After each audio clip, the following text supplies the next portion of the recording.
ಹಾಂ ಸೋಮಶೇಖರ್ ಸರ್ ನಮಸ್ಕಾರ. ನಮಸ್ಕಾರ. ನಿಮ್ಮ ಕೃಷಿ ಭೂಮಿಯಲ್ಲಿ ನೀರಿನ ಬಗ್ಗೆ ಮಾಡಿರ್ತಕ್ಕಂಥ ಇದ್ರ ಬಗ್ಗೆ ನಿಮ್ಮ ಮಾತುಗಳನ್ನ ರೈತ ಬಾಂಧವರು ಕೇಳ್ತಾ ಹೋಗ್ತಾರೆ. ನಿಮ್ಮ ವಿಳಾಸವನ್ನು ಫೋನ್ ನಂಬರ್ಲಿ ಕೊಟ್ಟಿದ್ದೀರಾ. ಅವರು ಮಾಡ್ಬೋದು. ಸಂಜೆ 7 ಗಂಟೆಯಿಂದ 8 ಗಂಟೆ ಟೈಮಲ್ಲಿ ನನಗೆ ಫೋನ್ ಮಾಡಿದ್ರೆ ನಾನು ಹೆಚ್ಚಿನ ಅಂಶ ಸಿಗ್ತೇನೆ. ನಾನು ಅವರಿಗೆ ನನಗೆ ಗೊತ್ತಿರೋ ಮಾಹಿತಿಯನ್ನು, ನಾನು ಹೊಸದಾಗಿ ಈ ಫೀಲ್ಡ್ಗೆ, ನನಗೆ ಗೊತ್ತಿರೋ ಮಾಹಿತಿಯನ್ನು ನಿಮ್ಮ ಮೂಲಕ ಪಡ್ಕೊಂಡಿದ್ದ ಮಾಹಿತಿಯನ್ನು, ನನ್ನ ಎಕ್ಸ್ಪೀರಿಯನ್ಸನ್ನು ನಾನು ಶೇರ್ ಮಾಡಲಿಕ್ಕೆ ಯಾವಾಗಲೂ ಉತ್ಸುಕನಾಗಿದ್ದೇನೆ. Thank you sir. Thank you. Somashekhar sir ನಮಸ್ಕಾರ. ನಮಸ್ಕಾರ ಸರ್, ನಿಮ್ಮ ಪರಿಚಯ ನೀವೇ ಮಾಡ್ಕೊಬಿಡಿ. ಸರ್, ನನ್ನ ಹೆಸರು ಸೋಮಶೇಖರಪ್ಪ ಅಂತ. ನಾನು ಮಂಗಳೂರು ವಿಶ್ವವಿದ್ಯಾನಿಲಯದಲ್ಲಿ ಭೌತಶಾಸ್ತ್ರದ ಪ್ರಾಧ್ಯಾಪಕ ಆಗಿದ್ದೆ. 2021ರಲ್ಲಿ ನಿವೃತ್ತಿ ಹೊಂದಿದ್ದೇನೆ. ನಿವೃತ್ತಿ ಹೊಂದಿದ ನಂತರ ನಾನು ಸ್ವಲ್ಪ ವರ್ಷ 4-5 ವರ್ಷ ಬೆಂಗಳೂರಲ್ಲಿದ್ದೆ. ಅಲ್ಲಿ 1.5 ಎಕರೆ ಚಿಕ್ಕ ಜಾಗದಲ್ಲಿ ಕೃಷಿ ಕೆಲಸನ ಪ್ರಾರಂಭ ಮಾಡಿದ್ದೆ. ಅಲ್ಲಿ ಕೂಡ ಬೋರ್ ತೆಗೆಸಿ ದೇವರಾಜ ರೆಡ್ಡಿ ಅವ್ರನ್ನ ಕರೆಸಿ ಅಲ್ಲಿ ಮರುಪೂರ್ಣ ಮಾಡಿಸಿದ್ದೆ. ಈಗ ಬಿಡದಿ ಗಲಾಟೆ ಆಗ್ತಿರೋ ತಾವೆಲ್ಲ ನೋಡ್ತಾ ಇರ್ಬೋದು. ಅದರಲ್ಲಿ ನನ್ನ ಜಾಗ ಕೂಡ ಹೋಗ್ತಾ ಇದೆ. ಸೊ ಈಗ ಆ ಕಾರಣದಿಂದ 1 ವರ್ಷ ಮುಂಚೆನೇ ಈಗ ನಾನು ನನ್ನ ಹಳ್ಳಿಗೆ ಕಡೂರು ತಾಲೂಕಲ್ಲಿ ಚೌಡ ಹಿರಿಯೂರು ಅಂತ ನನ್ನ ಹಳ್ಳಿ, ಅಲ್ಲಿಗೆ ಶಿಫ್ಟ್ ಮಾಡಿ ಅಲ್ಲೊಂದು ಹೊಸದಾಗಿ 5 ಎಕರ್ ಲ್ಯಾಂಡ್ ತೊಗೊಂಡು ನಾನು ಈಗ ಅಭಿವೃದ್ಧಿ ಮಾಡ್ತಾ ಇದ್ದೇನೆ. ಇನ್ನು ಬೆಳೆ ಹಾಕುವ ತಯಾರಿ ಎಲ್ಲ ಥರ ನಡೆದಿದೆ. 2-3 ಬೋರ್ ಕೊಡಿಸಿದ್ದೇನೆ. ಮತ್ತು ಒಂದು ಬೋರಿಗೆ 3 ಬೋರಲ್ಲಿ ತೋಡಿದ್ರಿ. 3 ಬೋರ್ ತೋಡಿ, ಒಂದು ಫೇಲ್ಯೂರ್ ಆಯಿತು, 2 ಚೆನ್ನಾಗಿ ಆಯಿತು, 2 ಸಕ್ಸಸ್ ಆಗಿತ್ತು. ಅದರಲ್ಲಿ ಒಂದಕ್ಕೆ ದೇವರನ್ನ ಕರೆಸಿ ಅಲ್ಲಿ ಸ್ವಲ್ಪ ಸ್ಲೋಪ್ ಇದೆ, ತುಂಬ ಮಳೆ ನೀರು ಬರೋ ಥರದ ವ್ಯವಸ್ಥೆ ಇದೆ. ಅದನ್ನು ಉಪಯೋಗಿಸ್ಕೊಂಡು ನಾವು ದೇವರಾಜ ರೆಡ್ಡಿ ಅವರ ಮಾರ್ಗದರ್ಶನದಲ್ಲಿ, ಅವರ ನೇತೃತ್ವದಲ್ಲಿ ಒಂದು ಬೋರನ್ನು ರೀಚಾರ್ಜ್ ಬಂದು ಮಾಡಿಕೊಟ್ಟಿದ್ದಾರೆ ಅವರು. ಬಟ್ ನಮ್ಮ ದುರಾದೃಷ್ಟಕ್ಕೆ ಅವರು ಮಾಡಿದಾಗ ಈಗ ಇತ್ತೀಚೆಗೆ ಮಾಡಿದ್ದು, ಇನ್ನು ಮಳೆ ಬಂದಿಲ್ಲ. ಬಟ್ ಎಲ್ಲ ಮಾಡಿ ಕಂಪ್ಲೀಟ್ ಮಾಡಿದ್ವಿ. ಅದ್ರ ಜೊತೆಗೆ ಅವ್ರು ನಮಗೆ ಸಜೆಷನ್ ಮಾಡಿದರು, 5 ಎಕರೆ ಜಾಗ ಇದೆ ಸರ್, ನೀವೊಂದು ಸ್ವಲ್ಪ ನೀರು ಒಂದು 2 ತಿಂಗಳಿಗೆ ಆಗೋಷ್ಟಾರು ನೀರು ಸ್ಟೋರ್ ಮಾಡೋ ಥರದ ಒಂದು ಕೃಷಿ ಹೊಂಡ ಮಾಡಿ, ಅದು ತುಂಬ ಅನುಕೂಲ ಆಗ್ತದೆ. ನೀರಿನ ಭದ್ರತೆ ಇದ್ದರೆ ಇನ್ನೇನು ಬೇಕಾದರೂ ನೀವು ಮಾಡ್ಬೋದು. ಬರೀ ಜಾಗ ಇದ್ದರೂ ಕೂಡ ಏನು ಮಾಡೋಕ್ಕಲ್ಲ, ದುಡ್ಡಿದ್ರು ಏನು ಮಾಡೋಕ್ಕಾಗೋದಲ್ಲ ಅಂತ ನನಗೆ ಸಲಹೆ ಕೊಟ್ಟರು. ಅವರ ಮಾರ್ಗದರ್ಶನದಂತೆ ನಾನು ಒಂದು ದೊಡ್ಡ ಕೃಷಿ ಹೊಂಡ ಮಾಡಿದ್ದೇನೆ. ದೊಡ್ಡದಂದರೆ ಅವ್ರು ಹೇಳಿದ್ಕಿಂತ ಸ್ವಲ್ಪ ದೊಡ್ಡದೇ ಮಾಡಿದ್ದೀನಿ. 95 ಅಡಿ ಬೈ 95 ಅಡಿ ಮತ್ತು 26 ಅಡಿ ಆಳ. ಇಷ್ಟು ಅವರು ಹೇಳಿದ ಪ್ರಕಾರ ಒಂದು 25 ಲಕ್ಷ ಲೀಟ್ರ್ ನೀರು ಸ್ಟೋರ್, ಒಂದು 3 ತಿಂಗಳು ನನ್ನ 5 ಎಕರೆ ಜಾಗಕ್ಕೆ 3 ತಿಂಗಳು ಏನೇ ಪ್ರಾಬ್ಲಮ್ ಬಂದರೂ ಕೂಡ ಸಸ್ಟೈನ್ ಆಗೋ ಥರದ. ಈಗ ಮಳೆ ಬಂದಿಲ್ಲ, ಆದರೂ ಬೋರಲ್ಲಿ ನೀರಿನಿಂದ ಎಲ್ಲ ತುಂಬಿಸಿ ರೆಡಿ ಮಾಡಿ ಇಟ್ಟಿದ್ದೇನೆ. ಈಗ ಒಂದು ಮಳೆ ಬಿದ್ದರೆ ನಾನು ತೆಂಗು, ಬೇರೆ ಹಣ್ಣಿನ ಗಿಡಗಳು, ಅಡಿಕೆ ಎಲ್ಲ ಪಾರ್ಟಿಷನ್ ಮಾಡಿ ಬೇರೆ ಬೇರೆ ಮಾಡಲಿಕ್ಕೆ ವೆಯ್ಟ್ ಮಾಡ್ತಾ ಇದ್ದೇನೆ. ಎಲ್ಲ ವ್ಯವಸ್ಥೆಯನ್ನು ಮಾಡ್ಕೊಂಡಿದ್ದೇನೆ. ಸೊ ತುಂಬ ಸಂತೋಷ ಆಗಿದೆ. ಅಂದರೆ ನೀರಿನ ಭದ್ರತೆ ನಾನು ಈಗಲೇ ಆಲ್ರೆಡಿ ನಾನು ಮಾಡಿಕೊಂಡು ಕೃಷಿಗೆ ಕಾಲಿಡ್ತಾ ಇದ್ದೇನೆ. ಇದಕ್ಕೆ ಮಾರ್ಗದರ್ಶನ ದೇವರಾಜ ರೆಡ್ಡಿ ಅವರು ನನಗೆ ಮಾಡಿದ್ದಾರೆ ಮತ್ತು ಮಾಡ್ತಾ ಇದ್ದಾರೆ. ಸರ್, ಈಗ ನೀವು ಕೆರೆ ಮಾಡಿದ್ವಿ ಅಂತ ಹೇಳಿದ್ರಿ 25 ಲಕ್ಷ ಲೀಟರ್ದು. ಅದಕ್ಕೆ ಜಿಯೋ ಮೆಮರಿ ಅಂತೇಳಿ ಒಂದು ಶೀಟು ಹಾಕಿದ್ದಾರೆ, ಅದು ಭೂಮಿ ನೀರು ಕುಡಿಬಾರ್ದಂತ. ಹೌದು, ಅದನ್ನು ಅವರ ಮಾರ್ಗದರ್ಶನದಲ್ಲಿ ದೇವರಾಜ ರೆಡ್ಡಿ ಅವರೇ ನನಗೆ ಸಜೆಸ್ಟ್ ಮಾಡಿದ್ರು. ಸರ್, ತುಂಬ ಹಳೆಯ ಕಂಪನಿ ಒಂದು ಮಹಾರಾಷ್ಟ್ರದಲ್ಲಿದೆ, ನೀವು ಅವರಿಂದ ತರಿಸ್ಕೊಡಿ, ನನಗೆ ಅವ್ರ ಹತ್ರ ತುಂಬ ವೆರಿ ರಿಲಯಬಲ್ ಮತ್ತು ತುಂಬ ಎಕ್ಸ್ಪೀರಿಯನ್ಸ್ ಉಂಟು ಅವರು ಅಂತ ಹೇಳಿ ಆ ಕಂಪ್ನಿಗೇ ನಾವು ಕಳಿಸಿ, ನಾನೇ ಅಲ್ಲಿಗೆ ವೆಹಿಕಲ್ ಕಳಿಸಿ ಅದನ್ನು ತರಿಸಿ 95 ಅಡಿ ಬೈ 95 ಅಡಿ ಬೈ 26 ಅಡಿ ಆಳ ಅವರು ಸಿಂಗಲ್ ಶೀಟ್ ಸಪ್ಲೈ ಮಾಡಿದ್ದಾರೆ. ಸಿಂಗಲ್ ಶೀಟ್ ಸಪ್ಲೈ ಮಾಡಿ ಬಂದು ಹಾಕ್ಕೊಡಿದ್ದಾರೆ. ತುಂಬ ಚೆನ್ನಾಗಿದೆ. 500 GSM ಅದು ಮನುಷ್ಯನು. ಈಗೆಲ್ಲ ನೀರು ತುಂಬಿದ್ರೆ ಈಗ ಆಲ್ಮೋಸ್ಟ್ 20 ಲಕ್ಷ ಲೀಟರ್ ಮೇಲೆ 25 ಲಕ್ಷ ಲೀಟರ್ ನಿಮ್ದು ದಾಸ್ತಾನ ಆಗಿದೆ. ಓಕೆ. ಸೊ ಈಗ ಖುಷಿ ಆಗುತ್ತಲ್ಲ ಸರ್, ಅದು ನೀರು ನೋಡ್ತಾ ಇದ್ರೆ? ಖುಷಿ ಆಗ್ತದೆ. ಅಲ್ಲಿ ಸುತ್ತಮುತ್ತ ಇವರು ಇದ್ರ ಮಳೆ ಬೇರೆ ಇಲ್ಲ, ಎಲ್ಲೂ ನೀರಿಲ್ಲ, ಇಷ್ಟು ದೊಡ್ಡದು ಯಾರೋ ಮಾಡಿದ್ದಾರೆ ಅಂತ ಪಕ್ಕದ ಹಳ್ಳಿಯವರೆಲ್ಲ ಬಂದು ಸಂದರ್ಶನ ಮಾಡ್ಕೊಂಡು ಹೋಗ್ತಾ ಇದ್ದಾರೆ. ಅಂದರೆ ತೀರ್ಥಕ್ಷೇತ್ರಕ್ಕೆ ಬಂದಂಗೆ ಬಂದು ನೋಡಿ ಖುಷಿ ಪಡ್ಕೊಂಡು ಹೋಗ್ತಾ ಇದ್ದಾರೆ. ಸರ್, ಸುತ್ತಮುತ್ತ ಯಾರು ಮಾಡಿಲ್ಲ, ನೀವು ಏನೋ ಹೊಸದಾಗಿ ಬಂದು ಏನೋ ಮಾಡ್ಬಿಟ್ಟಿದ್ದೀರಲ್ಲ ಅಂತೇಳಿ ಬಂದು ನೋಡ್ಕೊಂಡು ಹೋಗ್ತಾ ಇದ್ದಾರೆ. ಸ್ವಲ್ಪ ಇನ್ಸ್ಪಿರೇಷನ್ ಆಗ್ತಾ ಇದೆ. ನಾವು ಹಂಗಾರು ಮಾಡ್ಬೇಕು ಸರ್ ಇತ್ತದಂತೆಲ್ಲ ಮಾತಾಡ್ತಾ ಇದ್ದಾರೆ. ನಾನು ಅವ್ರಿಗೆ ಅಡ್ವೈಸ್ ಮಾಡ್ತಾ ಇದ್ದೀನಿ. ಸೊ ನಿಮ್ಮದು ಮಳೆ ನೀರನ್ನು ಉಪಯೋಗಿಸ್ಕೊಂಡು, ನಿಮ್ಮ ಬೋರ್ ನೀರು ಇರುವಾಗ ಅದನ್ನು ಉಪಯೋಗಿಸ್ಕೊಂಡು ಈ ಥರದ ಸ್ಟೋರ್ ಮಾಡ್ಕೊಳ್ಳೋ ವ್ಯವಸ್ಥೆ ಮಾಡ್ಕೊಳ್ಳಿ. ನಮಗೆ ಬರಗಾಲದಲ್ಲಿ ತುಂಬ ಅನುಕೂಲ ಆಗ್ತದೆ ಅಂತೇಳಿ ನಾನು ಕೂಡ ಅಡ್ವೈಸ್ ಮಾಡ್ತಾ ಇದ್ದೇನೆ. ಸೊ ಹೊಸ ಪ್ರಯೋಗ ಮಾಡುವ ವ್ಯವಸ್ಥೆಯಲ್ಲಿ ಇದು ನಾನು ಹೊಸದಾಗಿ ತಗೊಂಡಿರುವ ಜಾಗದಲ್ಲಿ ನಾನು ಒಂದು ಜಿಯಾಲಜಿಸ್ಟ್ ದೇವರಾಜ ರೆಡ್ಡಿ ಅವರ ಮಾರ್ಗದರ್ಶನದಲ್ಲಿ ಒಂದು ದೊಡ್ಡ ಕೃಷಿ ಹೊಂಡ ಮಾಡಿದ್ದೇನೆ.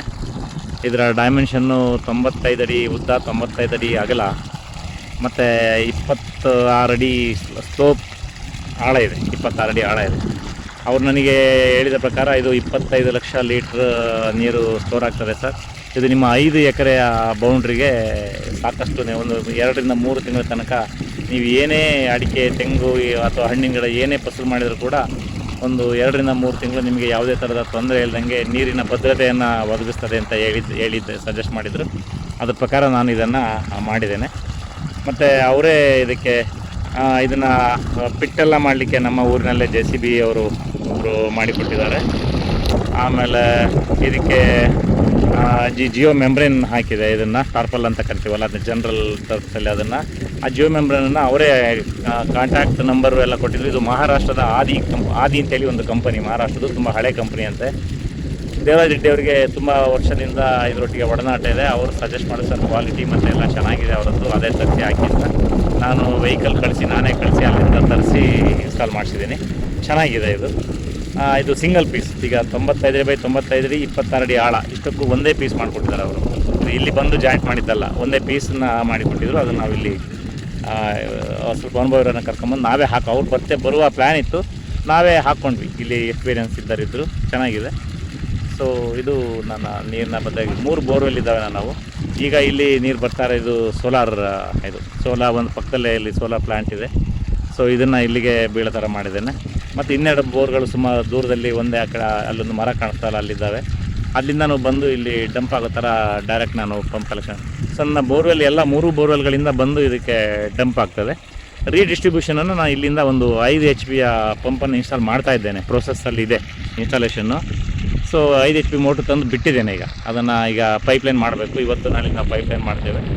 ಅದು ಮಾಡಿದ ನಂತರ ಡಿಸ್ಟ್ರಿಬ್ಯೂಷನ್ನು ಈ ಕೃಷಿ ಹೊಂಡದಿಂದಲೇ ಡಿಸ್ಟ್ರಿಬ್ಯೂಷನ್ನು, ನೇರವಾಗಿ ನಾವು ಬೋರ್ವೆಲ್ಲಿಂದ ಕೊಡೋದಿಲ್ಲ.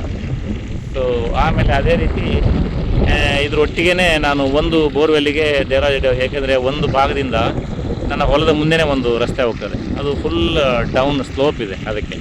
ಮತ್ತು ನನ್ನ ಹೊಲ ಕೂಡ ಒಂದು ಆ ಕಡೆ ಈಗ ಡಯಾಗ್ನಲಿ ಆಪೋಸಿಟ್ ಆಗಿ ಒಂದು ಮರ ಕಾಣುತ್ತಲ್ಲ, ಆ ಕಡೆ ನೋಡಿದರೆ ಸ್ಲೋಪ್ ಇದೆ. ಮಳೆ ಬಂದಾಗ ಜೋರಾಗಿ ಮಳೆ ಬಂದುಬಿಟ್ರೆ ಸ್ವಲ್ಪ ಸಮಯದಲ್ಲೇ ಭಾರಿ ನೀರು ಸಂಗ್ರಹ ಆಗೋ ಥರದ ಶಕ್ತಿ ಇದೆ ಇಲ್ಲಿ. ಹಾಗಾಗಿ ನಾನು ಆ ಮೂಲೆಯಲ್ಲಿ ಒಂದು ಬೋರ್ವೆಲ್ಲಿಗೆ ದೇವರಾಜ್ ರೆಡ್ಡಿ ಅವ್ರನ್ನ ಕರ್ಕೊಂಡು ಬಂದು ಮಳೆ ನೀರು ಮರುಪೂರ್ಣ ಮಾಡುವ ಇದನ್ನು ಕೂಡ ಮಾಡಿದ್ದೇನೆ. ಒಂದು ಬೋರಿಗೆ ರಸ್ತೆ ನೀರನ್ನು ಒಂದು ರಸ್ತೆಯಲ್ಲಿ ಹಂಪಿಟ್ಟು ಆ ಥರ ಹಂಪ್ ಮಾಡಿಬಿಟ್ಟು ಒಂದು ಎಂಡಲ್ಲಿ ಅಲ್ಲಿಂದ ನನ್ನ ಹೊಲದ ಬೇಲಿ ಪಕ್ಕದಲ್ಲೇ ಒಂದು ಚರಂಡಿ ಮಾಡಿಕೊಂಡು ಆ ಬೋರ್ವೆಲ್ ತಗೊಂಡೋಗಿ ಅಲ್ಲೊಂದು ಬೋರ್ವೆಲ್ ಪಕ್ಕದಲ್ಲಿ ಒಂದು 20-25 ಅಡಿ ಫಿಟ್ ಮಾಡಿದ್ದೇನೆ. ಅಂದರೆ ಮಳೆ ನೀರಲ್ಲಿ ಮಣ್ಣೆಲ್ಲ ಇದ್ದಿದ್ದು ಅಲ್ಲಿ ಸೆಟ್ಲಾಗಲಿ ಅಂತ. ಆ ಮಣ್ಣು ಸೆಟ್ಲಾಗಿ ಬೋರ್ವೆಲ್ಲಿಗೆ ನಂತರ ನೀರು ಹೋಗೋ ಥರ ಮಾಡಿದ್ದೇನೆ ಮರುಪೂರ್ಣಕ್ಕೆ. ಸೊ ಹಾಗೆ ಒಂದಕ್ಕೆ ಮರುಪೂರ್ಣ ಮಾಡಿದ್ದೇನೆ, ಇನ್ನೊಂದಕ್ಕೆ ಮಾಡಬೇಕಿದ್ದು ಇದನ್ನು ನೋಡಿಕೊಂಡು ಸ್ವಲ್ಪ ಟೈಮ್ ತೊಗೊಂಡು ಮಾಡೋಣ ಅಂತ ಬಿಟ್ಟಿದ್ದೇನೆ. ಇನ್ನೆರಡಕ್ಕೂ ಕೂಡ ನಾನು ಮರುಪೂರ್ಣ ಮಾಡಬೇಕು, ಅದಕ್ಕೆ ವಾಟ್ರದ್ದು ಇದೆಲ್ಲ ವ್ಯವಸ್ಥೆ ಮಾಡಿಕೊಂಡು. ಇದು ದೇವರಾಜ್ ರೆಡ್ಡಿ ಅವರ ಮಾರ್ಗದರ್ಶನದಲ್ಲಿ ನಾನು 5 ಎಕರೆಗೆ ಇನ್ನೂ ಗಿಡ ಎಲ್ಲ ಹಾಕಬೇಕೀಗ, ಎಲ್ಲ ವ್ಯವಸ್ಥೆ ಪೂರ್ವ ನಿಯೋಜಿತ ವ್ಯವಸ್ಥೆ ಮಾಡಿಕೊಂಡು ಮತ್ತೆ ಹಾಕೋಣ ಅಂತ ನಾನು ಈ ವರ್ಷ ಮಳೆ ಕೂಡ ಸ್ವಲ್ಪ ಕಡಿಮೆ ಇರೋದ್ರಿಂದ ಸ್ವಲ್ಪ ಡಿಲೇ ಮಾಡ್ತಾಯಿದ್ದೇನೆ. ಇಷ್ಟೇ ನೀರು ಸಾಕಿದ್ರೂ ಕೂಡ ಮಳೆ ಬಂದಾಗ ಇರುವ ಥರದ ಗಿಡ ಮರ ಹಾಕಲಿಕ್ಕೆ ಉತ್ತಮ ವಾತಾವರಣ ಇದರಲ್ಲಿ ಒದಗೋದಿಲ್ಲ. ಹಾಗಾಗಿ ವೆಯ್ಟ್ ಮಾಡ್ತಾಯಿದ್ದೀನಿ ಮಳೆಗೆ ಅಂತೇಳಿ. ಇಲ್ಲಾಂದರೆ ಈ ನೀರು ಉಪಯೋಗಿಸ್ಕೊಂಡು ಈಗ ಸದ್ಯಕ್ಕೆ ನಾನು 5 ಎಕರೆ ಹೊಲದಲ್ಲಿ ಪ್ಲಾಂಟೇಶನ್, ಒಂದಷ್ಟು ಕೋಕೋನಟ್ಟು, ಒಂದು ಅರೇಕನಟ್ಟು, ಮತ್ತು ದಾಳಿಂಬೆ ಮತ್ತು ಬಟರ್ ಫ್ರೂಟ್, ಹಾಗೆ ಮಿಕ್ಸ್ಡ್ ಇದನ್ನು ಮಾಡುವ ಪ್ಲ್ಯಾನಲ್ಲಿದ್ದೇನೆ ನಾನು. ಸೊ ಎಲ್ಲರಿಗೂ ನಿಮಗೆ ಕೃಷಿ ಹೊಂಡದ ಬಗ್ಗೆ ಏನಾದರೂ ನಿಮಗೆ ಸಜೆಷನ್ಸು ಅಥವಾ ಪ್ರಶ್ನೆಗಳಿದ್ದರೆ ನೀವು ನನಗೆ ಮೆಸೇಜ್ ಮಾಡ್ಬೋದು. ನಾನು ನಿಮಗೆ ಮೊಬೈಲ್ ಸಂಖ್ಯೆ ಹೇಳ್ಬೇಡಿ ಸರ್. 9448364447. ನಾನು ಇನ್ನೊಮ್ಮೆ ರಿಪೀಟ್ ಮಾಡ್ತೀನಿ, 9448364447. ಸಮಯ 7 ಗಂಟೆಯಿಂದ 8 ಗಂಟೆ. 7 ಗಂಟೆಯಿಂದ 8 ಗಂಟೆ ಮೆಸೇಜ್ ಮಾಡ್ಬೋದು. ಮೆಸೇಜ್ ಮಾಡಿ ಒಂದು ಟೈಮ್ ಮಾಡಿದರೆ ಹೆಚ್ಚಿನ ಮಾಹಿತಿ ಹಂಚ್ಕೊಂಡು. ಇಲ್ಲ ಬೇರೆ ಕೆಲಸ ಇನ್ನೇನಿಲ್ಲ, ನನಗೆ ಮೀಟ್ ಮಾಡೋದಂತಿಲ್ಲ, ಬೇರೆ ಕೆಲಸ ನಿಮ್ಮ ಪರ್ಸನಲ್ ಕೆಲಸಗಳಲ್ಲೂ. ಧನ್ಯವಾದಗಳು sir. Thank you Somashekhar sir, ಧನ್ಯವಾದ. Thank you.